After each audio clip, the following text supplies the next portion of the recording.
안녕하십니까, 시트헌터입니다.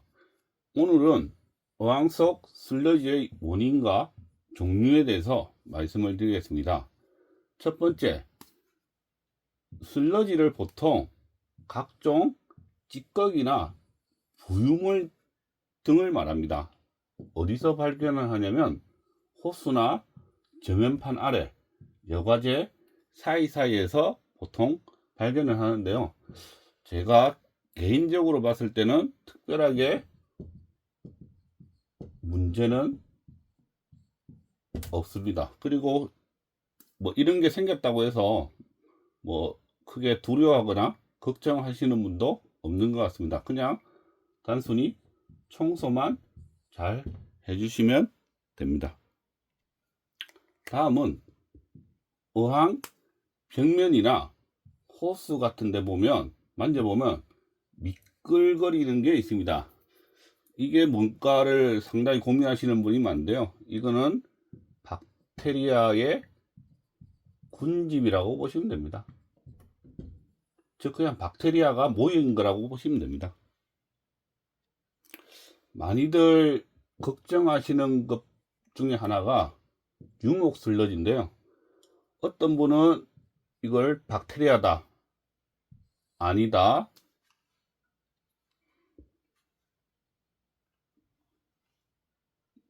곰팡이다 라는 의견이 있는데요. 저는 박테리아라고 생각을 합니다. 보통 유목 슬러지는 오래된 유목이나 잘 삶은 유목에는 나타나지 않고 보통 오래되지 않는 생 유목에 대해서 많이 나타납니다. 제가 개인적으로 생각하는 이유는 유목 속에는 아무래도 이런 유기물들이 이렇게 나오겠죠. 그러면 그걸 먹이로 하는 박테리아들이 여기 모여서 생기는 거라고 생각이 됩니다. 유목 슬러지가 생기면 뭐 걱정은 하실 필요 없고요. 그냥 꺼내서 닦아 주시거나 아니면 안시나 새우 같은 거를 넣으면 먹으니까요. 뭐 새우나 안시를 넣어 주시면 됩니다. 유목 슬러지가 생길 때 뺐을 때 보면 냄새가 고약한데요. 그거는 아마 이 슬러지 안에도 보면 전기 사항이기 때문에 그런 것 때문에 냄새가 아주 고약하게 날 수도 있습니다. 가끔 소일로 세팅을 하면 그 위에 슬러지가 끼는데요. 어떤 분들은 뭐 물이 잘 익어간다는 표현을 쓰지만 이거하고 전혀 상관이 없고요. 이것 또한 박테리아의 군집이라고 생각하시면 됩니다. 왜 슬러지, 그러니까 박테리아에 의해서 왜 이런 슬러지가 생기는 거는 다음 바로 나오는 동영상을 보시면 제가 충분히 설명을 드리겠습니다. 박테리아에 의한 슬러지는 보통 바이오필름, 바이오매스, 바이오플락이라는 용어로 불리고 있는데요. 뭐 약간씩 의미는 다르지만 거의 비슷하다고 보시면 됩니다. 일반적으로 박테리아는 그 중에서 우리가 헤테로트라픽 박테리아라는 종속 영양세균은 유기물을 이렇게 무기물로 분해를 합니다. 그걸 우리는 무기화라고 합니다. 반대로 어떤 특정한 조건을 만족을 시켰을 때는 이 무기물을 다시 유기물로 바꾸는데요. 그걸 우리는 부동화라고 합니다. 무기화의 대표적인 예는 단백질이 암모니아가 되는 게 무기화입니다. 단백질은 유기물, 암모니아는 유기물이겠죠. 암모니아는 무기물이겠죠. 그리고 부동화는 암모니아, 아질산, 질산염 같은 이 무기물이 단백질로 되는 걸 우리는 부동화라고 합니다. 무기화는 종속 영양세균의 일반적인 형태라서 별로 설명을 안 드려도 되고요. 부동화라는 건 특별한 조건이기 때문에 이 조건에 대해서 좀 다뤄보겠습니다. 부동화의 조건은 탄수화물과 질소의 비율, 즉 탄질비라는 조건입니다. 우리가 농사를 지을 때도 이 탄질비가 중요한데요. 보통 탄질비는 20입니다. 분모는 1, 분자는 20이면 20이죠. 그래서 위에 탄수화물은 밥이라고 생각하시면 됩니다. 밥. 즉 에너지원이죠. 밑에 고기는 단백질이라고 생각하면 됩니다. 즉 몸을 구성하는 성분입니다. 그래서 밥 20공기에 고기 하나 정도가 되면 무기화가 잘 일어납니다. 그래서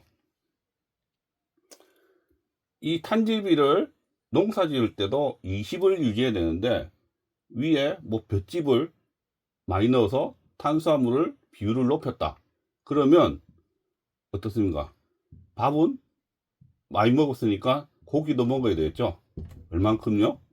이만큼 고기를 먹어야 되겠죠. 그래서 보통 이 박테리아들, 즉 종속영양세균들은 토양에 있는 질소를 이렇게 땡겼습니다. 그걸 우리는 부동화라고 부릅니다.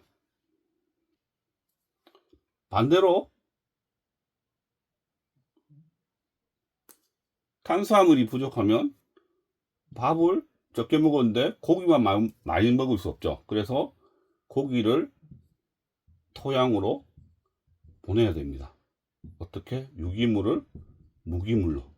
그죠? 그걸 우리는 무기화라고 부릅니다.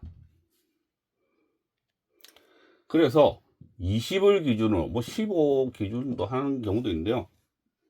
20을 기준으로 탄질비가 20보다 크다. 그러면 부동화가 일어나고요. 탄질비가 20보다 작다. 이러면 무기화가 일어납니다. 그래서 부동화가 일어나면 어떻게 될까요? 물속에 있는 암모니아, 아질산, 질산염 같은 이 질소가 다 뭐로 가죠? 유기물, 단백질이 되죠. 그럼 단백질은 뭡니까? 박테리아죠. 세균의 몸을 구성하죠. 그래서 몸들이 많아지니까 뭐가 생기죠? 즉 슬러지가 생기게 되는 겁니다. 그래서 우리가 뭐 해수하시는 분들은 하시겠지만 이 카본 탄수화물을 별도로 넣어주는 걸 도징이라고 부르죠. 그래서 카본 도징, 즉 탄수화물을 높이면 어떻게 될까요? 마찬가지로 부동화가 일어나서 물속에 있는 질소를 없애주겠죠. 이게 카본 도징이라는 겁니다. 그리고 아까 소일에서도 이런 현상이 생긴다고 했죠. 예, 소일 자체가 탄질비가 높죠. 유기물들은 탄질비가 높습니다. 그리고 플러스 탄질비를 더 높여주기 위해서 우리가 보통 뭘 뿌리나요? 미생물 파우더, 가루를 뿌리죠.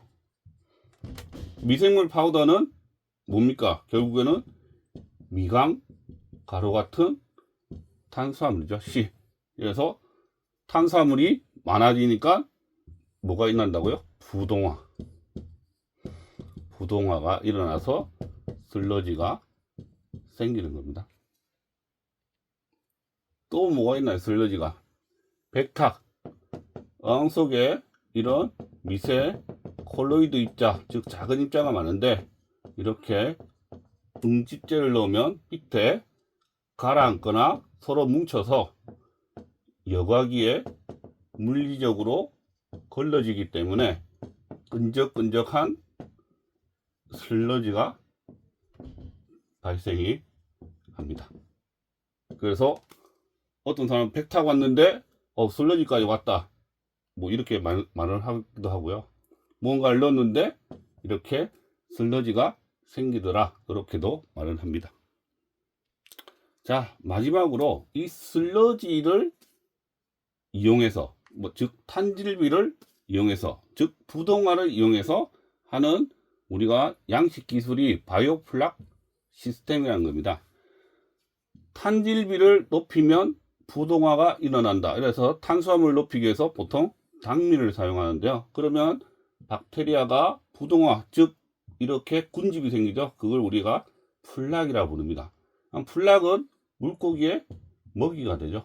아니면 새우의 먹이가 됩니다. 그러면 사료도 좀 절감할 수 있고, 그리고 물속에 있는 무기물, 암모니아나 아질산이나 질산염을 제거할 수 있으니까 질소 제거해도 되는데, 문제는 관상용으로는 적합하지 않습니다. 왜? 물이 뿌옇거든요.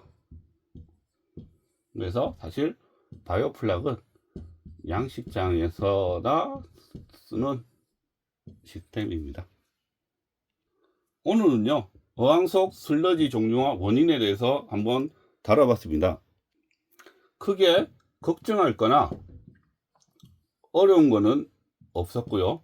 단지 좀 오늘 꼭 기억하시는 거는 무기화와 부동화, 특히 이 부동화를 좀 기억을 하시면 물생활에 많은 도움이 되실 것 같습니다.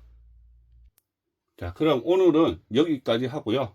긴 시간 시청해 주셔서 감사합니다.